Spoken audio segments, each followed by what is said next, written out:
गांव में आदित्य और अशोक नाम के दो गरीब भाई रहा करते थे। दोनों गांव में छोटी मोटी मजदूरी करके किसी तरह अपना गुजारा किया करते थे।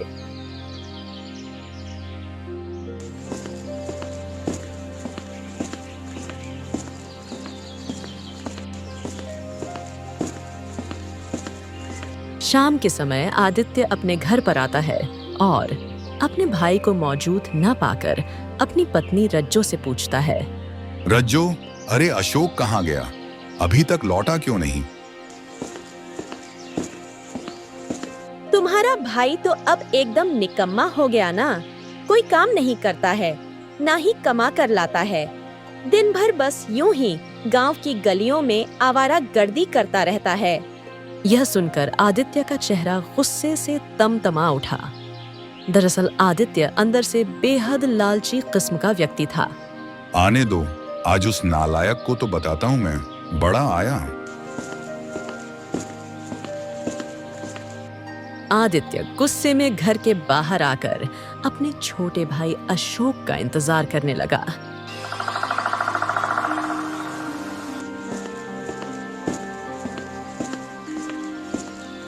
क्यों रे, कहाँ मर गया था रे तू? भैया, वो मैं काम की तलाश में गया था। बड़ा आया काम की तलाश में? अरे यूं ही काम की तलाश में घूमेगा या कुछ करेगा भी? अरे कोई भी छोटा मोटा काम पकड़ ले। ये घर मुफ्त की रोटियों का अड्डा नहीं है और मैं कोई मूर्ख नहीं हूं जो दिन रात मेहनत करके कमाऊं और तू आवारा घूमते हुए हराम का खाएगा। अरे मेरी बीवी है, कल को बच्चे होंगे, उनके लिए भी सोचना है मुझे, समझ गया ना? यह कहकर आदित्य गुस्से में घर के अंदर चला गया। अपने भाई की कड़वी बातों से अशोक अंदर तक टूट गया और बिना कुछ खाए ही चुपचाप सो गया। तुम्हें पता है, आज तुम्हारे भाई ने खाना तक नहीं मांगा और चुपचाप सो गया। चलो अच्छा ही हुआ, एक वक्त का खाना तो बचा।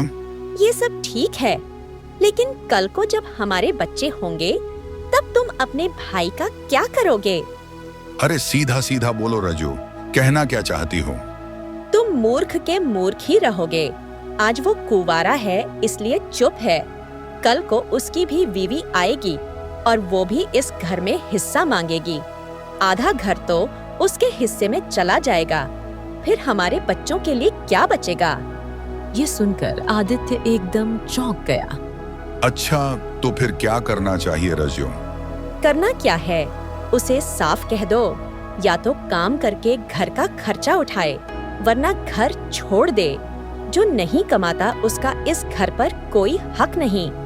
आदित्य तो वैसे भी मन ही मन लंबे समय से अपने भाई को घर से निकालने की योजना बना रहा था। पत्नी का साथ मिलते ही वो पूरी तरह तैयार हो गया। देखो भाई अशोक, मैं क्या कह रहा हूँ कि पिताजी, ये घर हमारे नाम बराबर बराबर किया था, लेकिन अब तो तुम मेरी ही कमाई की रोटी खा रहे हो। भैया, आप कहना क्या चाहते हैं? मैं कुछ समझ नहीं पाया। अरे इसमें समझने न समझने वाली क्या बात है? देखो भाई, सीधी बात है, मैं घुमा फिरा कर नहीं कहूंगा। या तो घर छोड़ दो या तो आज तक तूने जितना भी खाया है उसका एक एक पाई लौटा दो, बस। अशोक की आंखों में आंसू आ गया। उसने कुछ नहीं कहा और चुपचाप अपना सामान समेटकर घर से निकल गया।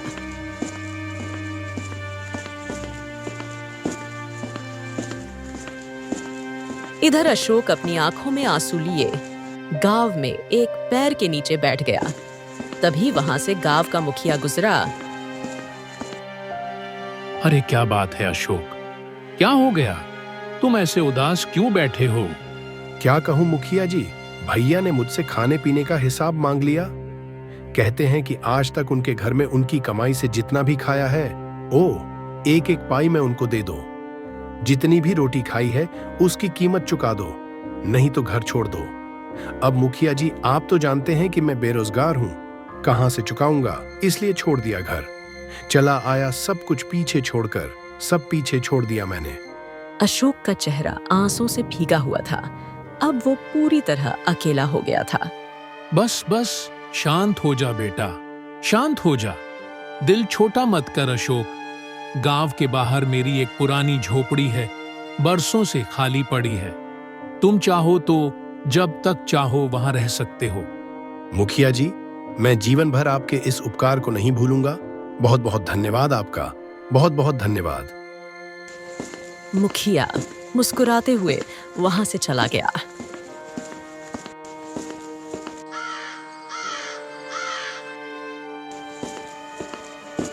और अशोक अगले ही दिन उस झोपड़ी में रहने चला गया।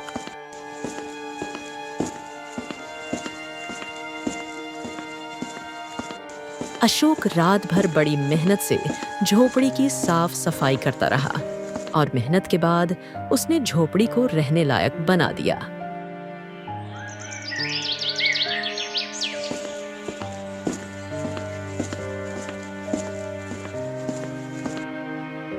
हाँ, अब बताओ अशोक, आगे क्या करोगे? मुखिया जी, मैं कोई बड़ा काम तो नहीं जानता, बस मजदूरी करना ही आता है मुझे। देखो बेटा, गांव छोटा है, यहाँ मजदूरी का काम मुश्किल से मिलता है, लेकिन जंगल में लकड़ियां काटो और दूसरे गांव में बेचो, यह बड़ा अच्छा काम है। लकड़ियां अच्छे दामों में बिकती हैं और कमाई भी बढ़िया हो जाती है। अशोक को मुखिया की सलाह पसंद आई। अगले ही दिन अशोक कुल्हाड़ी लेकर जंगल चला गया और लकड़ियां काटकर उन्हें बेचने लगा। कुछ ही समय में उसकी आमदनी अच्छी होने लगी।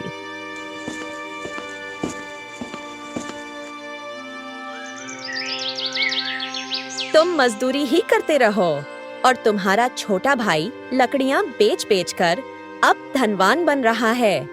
सुनने में तो मेरे भी आया है भाग्यवान कि लकड़ी बेचने में उसको बहुत ही खरा मुनाफा हो रहा है। हाँ, तो फिर तुम भी जंगल जाकर लकड़ियां काटो और गांव में बेचो। क्या पता हमारी किस्मत भी बदल जाए। आदित्य ने अपनी पत्नी की बातों पर गंभीरता से विचार किया और अगले दिन कुल्हाड़ी लेकर जंगल की ओर चल पड़ा। हाँ, ये पेड़ की लकड़ियां बड़ी मजबूत लग रही हैं। वृक्ष भी काफी पुराना है। ठीक है, बस यही काट कर बेचूंगा, बड़ा अच्छा मुनाफा होगा। जैसे ही आदित्य कुल्हाड़ी उठाता है, उसकी नजर झाड़ियों के पीछे कुछ चमकती हुई चीज पर पड़ती है। वो दौड़ कर झाड़ियों की ओर गया और देखा एक सुनहरा चमकदार अंडा वहां पड़ा हुआ था, जो चमकीले कीड़ों की तरह चमक रहा था।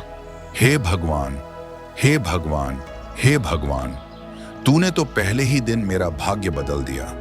सुनहरा चमक अंडा अगर पहले पड़ा होता तो मैं तो कभी मजदूरी ही ना करता। तभी एक भारी सी आवाज आदित्य के कानों में गूंजी। इस अंडे को ले जाने से पहले एक बात सुन ले, इस अंडे को अपनाना होगा, तभी तेरा भाग्य बदलेगा। अचानक पीछे से आई आवाज से आदित्य चौंक गया और पीछे पलटा। इस अंडे के साथ जो कुछ भी तुझे मिलेगा उसे अपनाना होगा, तभी यह तेरा भाग्य बदलेगा। हाँ हाँ साधु महाराज, क्यों नहीं अपनाऊंगा। यह अंडा भी मेरा हो गया और जो कुछ भी इसके साथ है वह भी मेरा है। इतना कहकर आदित्य दौड़ता हुआ घर लौट गया।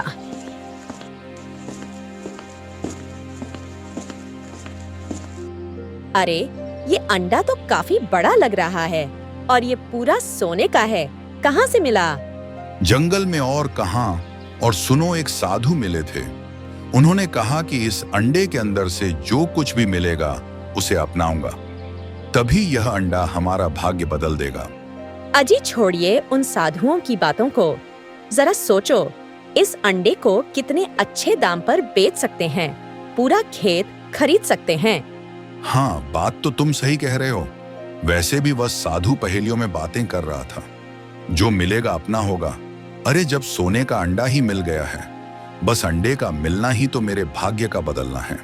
आदित्य की आंखों में चमक आ गई। एक काम करता हूँ भाग्यवान, कल सुबह ही राजगढ़ जाकर इसे अच्छे सुनार को बेचाता हूँ। रात को आदित्य अपनी पत्नी रज्जो के साथ सो गया।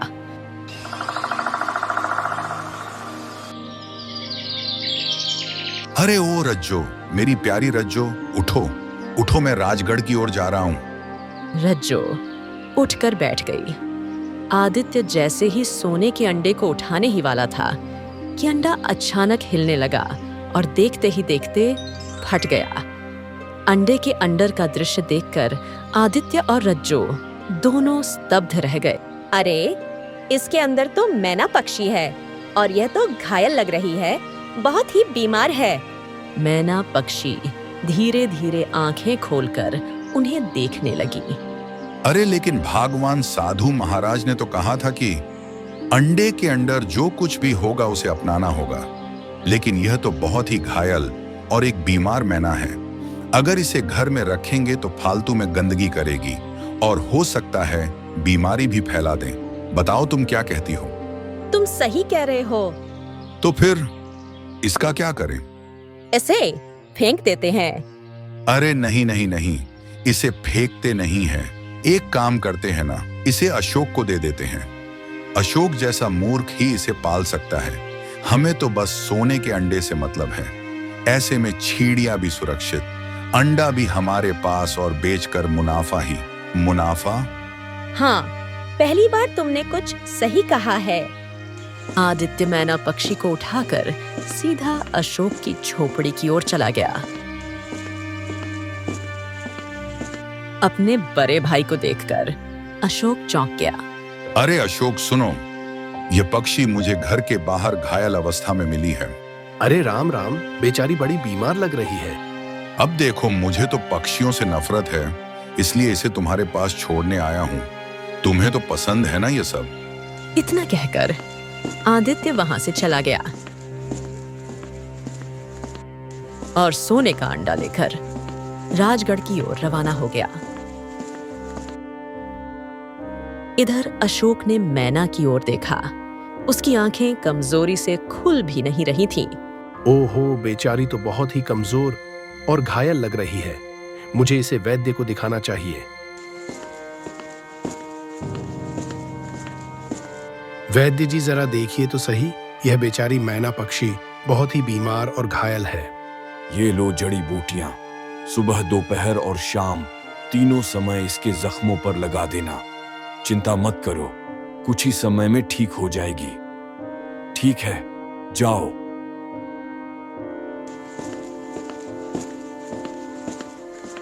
अशोक मैना को लेकर झोपड़ी लौट आया और दिन रात उसकी सेवा में लग गया।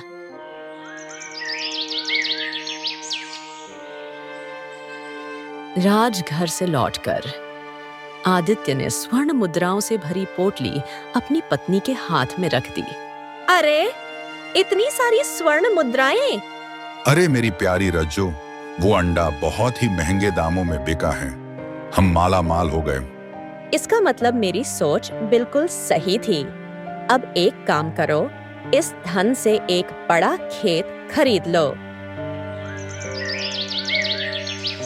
अगले ही दिन आदित्य ने एक विशाल खेत खरीद लिया और खेती करने लगा। कुछ ही समय में आदित्य की आमदनी बढ़ने लगी। उसका घर अब सुंदर और संपन्न हो गया। इसे कहते हैं किस्मत। तुम्हारा मूर्ख भाई तो अब भी झोपड़ी में है और उस मैना पक्षी की सेवा में ही लगा है। अच्छा हुआ हमने साधु महाराज की बातों पर ज्यादा ध्यान नहीं दिया। वह तो कह रहे थे अंडे के अंदर जो कुछ है उसे अपनाना होगा, तभी तुम्हारा भाग्य बदलेगा। अरे साधु महाराज कहाँ से जाने हम कितने चालाक हैं। हाँ, अगर हम उसे अपनाते तो ना तो हमारे पास धन आता और ना ही मान सम्मान। हम भी अशोक की तरह ही गरीब रह जाते, मैना को पालते हुए। क्यों सही कहा ना मैंने? इतना कहकर आदित्य हंसने लगा और रज्जो भी उसी हंसी में शामिल हो गई। उधर अशोक मैना पक्षी की सेवा में अपनी जान तक झोंक चुका था। मैना के जख्म अब लगभग ठीक हो चुके थे, लेकिन वो अब भी बीमार सी लगती थी और उसकी कमजोरी नहीं जा रही थी। ओहो, तुम्हारे सारे जख्म तो भर गए हैं, लेकिन न जाने कौन सी बीमारी है तुम्हें जो ठीक होने का नाम नहीं ले रही। वैद्य जी भी कह रहे थे कि उन्होंने हर तरह की जड़ी बूटी आजमा ली, लेकिन कुछ असर नहीं हो रहा। क्या करें? अशोक इतना ही बोल पाता है कि अचानक मैना पक्षी उसकी ओर देखकर इंसानी आवाज में बोल उठती है। मेरी बीमारी जड़ी बूटियों से ठीक नहीं होगी। मैना के मुंह से इंसानी आवाज सुनकर अशोक चौंक गया। डर से वो पीछे हट गया और उसे घबरा कर देखने लगा। डरने की जरूरत नहीं है अशोक, कम से कम तुम तो मत डरो। इस संसार में केवल तुम ही हो जिसने मेरी निस्वार्थ सेवा की है, जबकि तुम्हारे भाई ने तुमसे झूठ बोला। अरे क्या मतलब है तुम्हारा? मेरे भाई ने मुझसे झूठ बोला? क्या तुमने नहीं देखा? तुम्हारे भाई के दिन अचानक कैसे बदल गए। वो जो एक मामूली मजदूर था, आज उसके पास खेत है, धन है, मान शान है। हाँ, लेकिन भैया शुरू से मेहनती थे, तो हो सकता है कि उन्होंने कोई व्यापार किया हो और मुनाफा हो गया हो। नहीं, तुम्हारे भाई को जंगल में एक सोने का अंडा मिला था।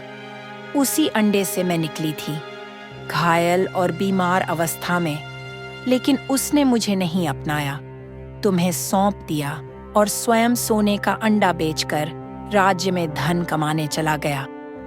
यह सुनकर अशोक गहरी सोच में डूब गया। वैसे मुझे इस बात का कोई अफसोस नहीं है।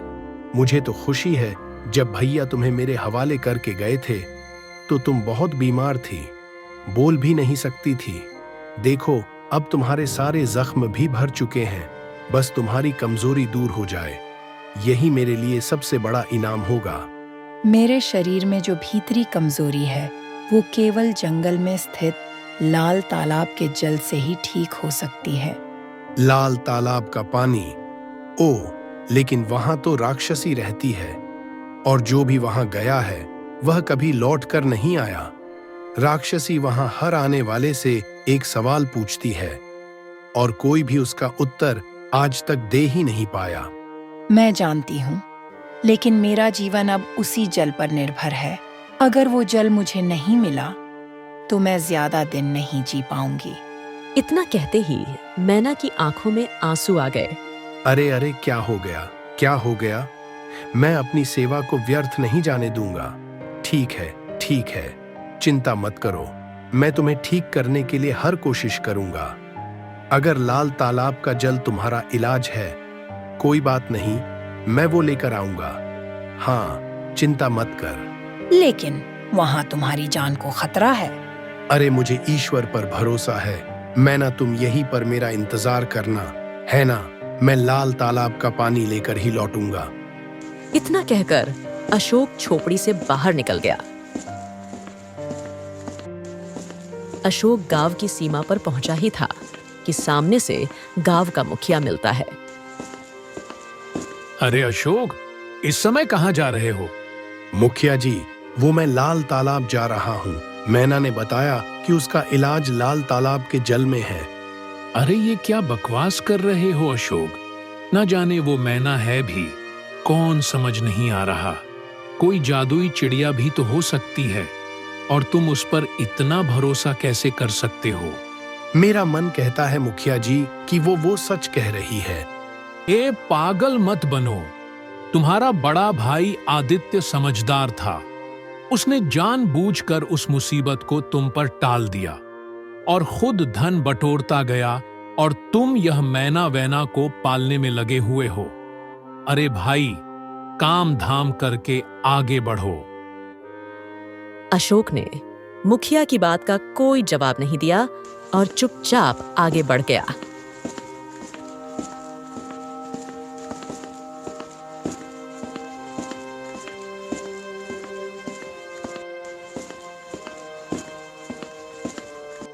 अरे जाओ भाई, जाओ, अपने भाई को रोको। वो लाल तालाब जा रहा है, उसकी जान को खतरा है, खतरा। मुखिया की बात सुनकर आदित्य और उसकी पत्नी रज्जो जोर जोर से हंसने लगे। मुखिया जी, अब तो आपको सारी घटना समझ में आ ही गई होगी कि मैं कैसे धनवान बना। अब आपसे क्या ही छुपाना। अंडे के अंदर वही मैना थी जो मैंने उस अशोक को दे दी। अब वो उसका पालन पोषण कर रहा है, मुझे क्या करना है?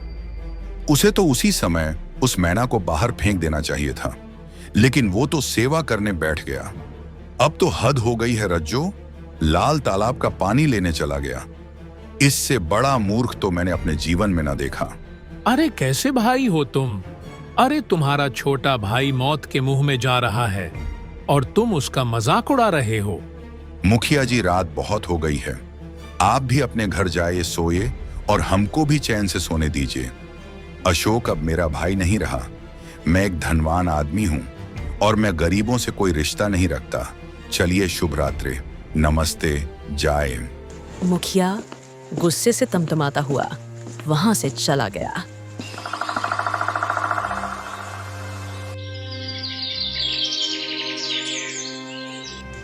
अशोक लाल तालाब की ओर बढ़ ही रहा था कि अचानक रास्ते में वही साधु मिल गया जो पहले आदित्य से मिला था। रुको पुत्र, कहाँ जा रहे हो? अशोक ने साधु को देखकर सारा हाल सुना दिया। तो अब समझ में आया। अच्छा, क्या तुम्हें पता है लाल तालाब में राक्षसी वास करती है? हाँ साधु महाराज, मैं सब जानता हूँ, लेकिन मैं बस किसी भी तरह से मैना की जान बचाना चाहता हूँ। क्यों? एक साधारण पक्षी के लिए अपनी जान खतरे में क्यों डाल रहे हो? इंसानियत के खातिर साधु महाराज।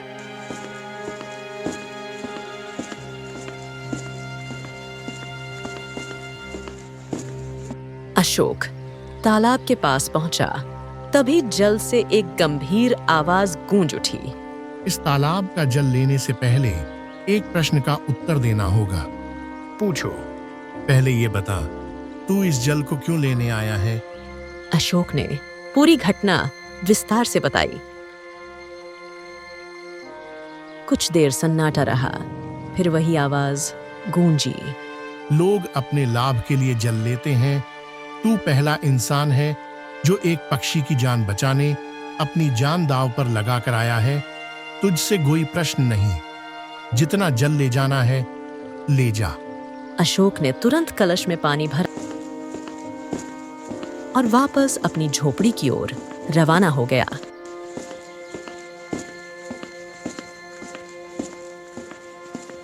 झोपड़ी में मैना पक्षी अब भी उदास बैठी थी। अशोक को देखकर उसकी आंखें चमक उठीं। तभी वहां मुखिया आ गया। अरे वाह वाह अशोक, तुम्हें देखकर बड़ी खुशी हो रही है। लगता है कि तुम पानी लाने में सफल रहे, है ना? हाँ मुखिया जी, मैं पानी ले आया। तभी आदित्य और रज्जो वहां पहुंच गए। अरे ये क्या, मैं तो ये सोच कर आया था कि अब तेरी मौत की खबर मिलेगी, लेकिन तू तो।